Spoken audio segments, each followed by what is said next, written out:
This is Next Century Studios.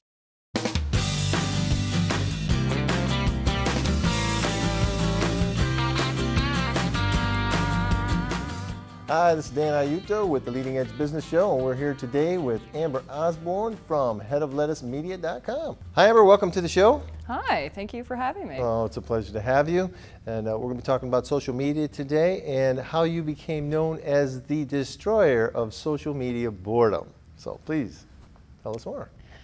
Well, Miss Destructo kind of came from the swamps of Florida, and it evolved into a whole social media online personality, just sandstorm kind of just, it took over everything.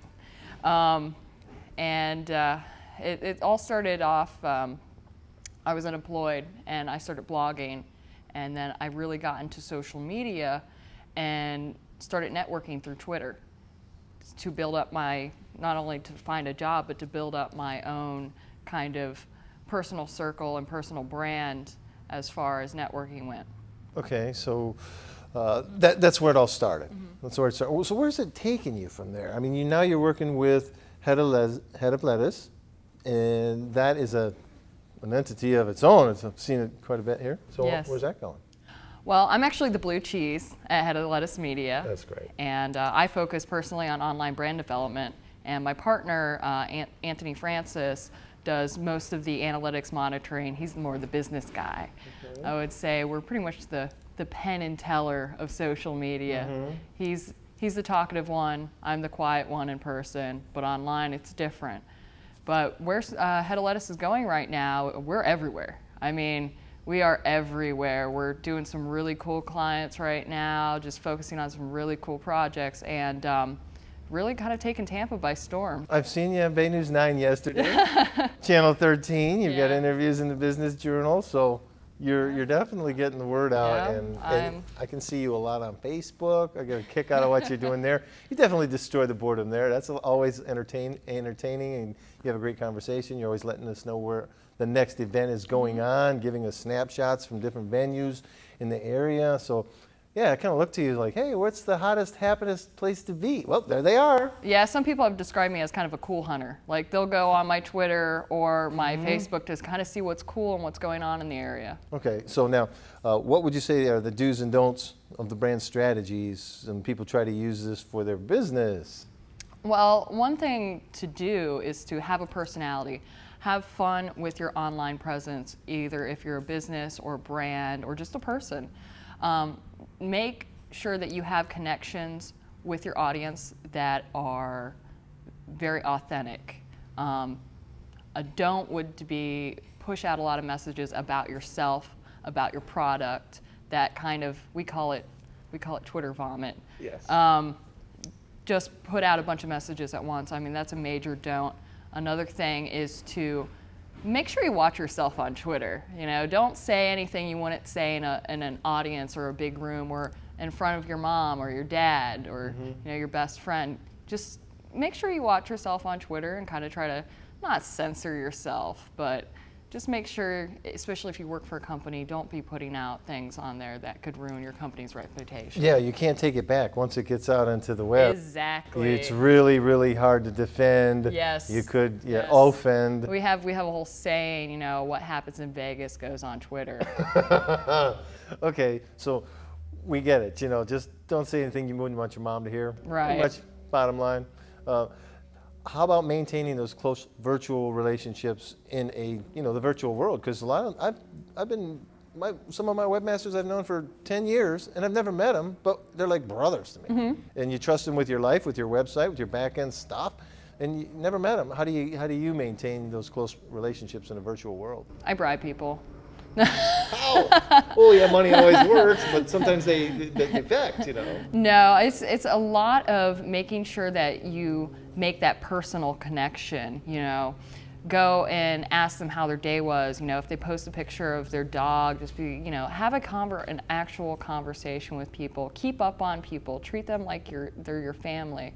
I always tell brands or companies to treat people like they're VIPs.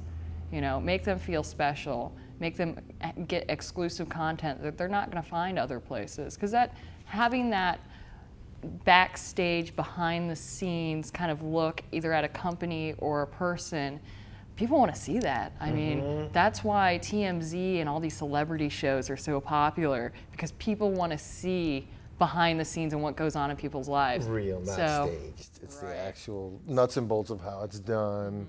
Yeah, it's not just a performance, it's what we do and how we do it, and this is how you can do it too. So I totally get that. The difference between personal and corporate branded sites? There is a very fine line, actually, between personal and corporate sites. Of course, you want, as a corporation or as a business, you want to keep a lot of your personal business out of your corporation. But at the same time, you want to make sure that you grow that company culture and grow that personality that your company has. So there's a very fine line between personal and corporate branding.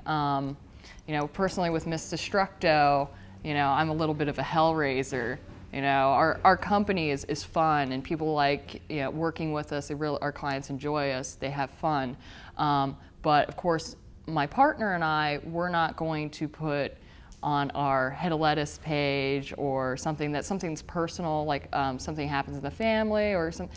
We try to keep the personal out of our brands. You're right. So you got two different roads to travel. One's corporate, one's personal. Keep them separate. Keep them separate. But if you need to, make sure that, you know, you do still be human. So this is fine balance. You have to always think before you hit send. Exactly. Okay. All right. So now there's different places online. So there's 4 that you were kind of looking at as Gowalla, Facebook Places. Tell us about those major local places that people could probably do very well with. Well, the thing is about location-based services like Gowalla and Foursquare is that they're a great enhancement to your business's current social media plan or current marketing plan. We know restaurants that give amazing specials when you check in at their restaurant. It's really just getting to be the kind of the next big thing in social media.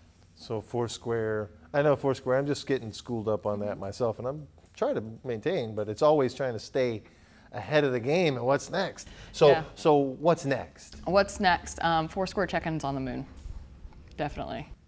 Foursquare check-ins? Foursquare check-ins on the moon. I'm just waiting for it. I'm just waiting for it to happen. But really the next big thing is not only location-based, but taking it into different levels of augmented reality, you know, where you can go to a store and try on clothes in a TV screen. And the possibilities are endless right now with social media. So many companies, every single business out there is trying to find out about this new thing called social media. And everyone's trying to build the next new thing and build the next new platform. What's going to be the next new Twitter? What's going to be the next new Facebook? But I really think what is going to make things happen is the people involved and what they do with those platforms they're currently using. Right. So use the technologies that's in place that fits your model and whatever generates those results. I mean, you can tell people based on your experience with different types of businesses, this is what we found to work with you, and that's where your experience comes in and helping people, because sometimes it's a scattershot thing. No one gets on a plan. There's no rhyme or reason, and they're making these mistakes. They're saying the wrong stuff. I mean, they need experts to help them at least get a plan in place and continually pushed out on a regular basis. Right, and as what I feel is that you don't need a social media expert or anybody around for too long. You can learn it yourself as a company. You just need that person or that company to come in and hold your hand for a little bit and kind of tell you the do's and don'ts and coach you through some of the scary parts of social media. The most asked question that we get, well, isn't it going to take a lot of time? We're like, no, not really. Let us show you, let us show you how you can use the tools needed so that you can automate processes, you can do some really neat things with social media in a small amount of time for your company or business. All right. Tampa Bay's online marketing scene, what's your opinion of it in a quick brief snapshot? It's booming. It's growing. I'm out there at events all the time, networking events, business events, and I am just seeing more and more new people, new fresh faces come in from other places like New York City, San Francisco, that are really kind of surprised that we have such a community and kind of a family here among not only the tech community, but the social media community.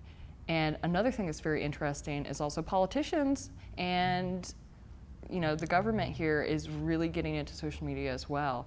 And that's amazing, and they have tons of support for it. Okay, so let's say somebody wanted to get started today. They're going to come and see Miss Destructo, aka the social media destroyer of boredom, at headoflettuce.com. So we definitely want to send them your way so they can get to know what you do and how to really put their self out there. So in that case, Miss Destructo, it was a pleasure to have you with us, and I look forward to seeing you more in town, all around town. Thank you. Thank you.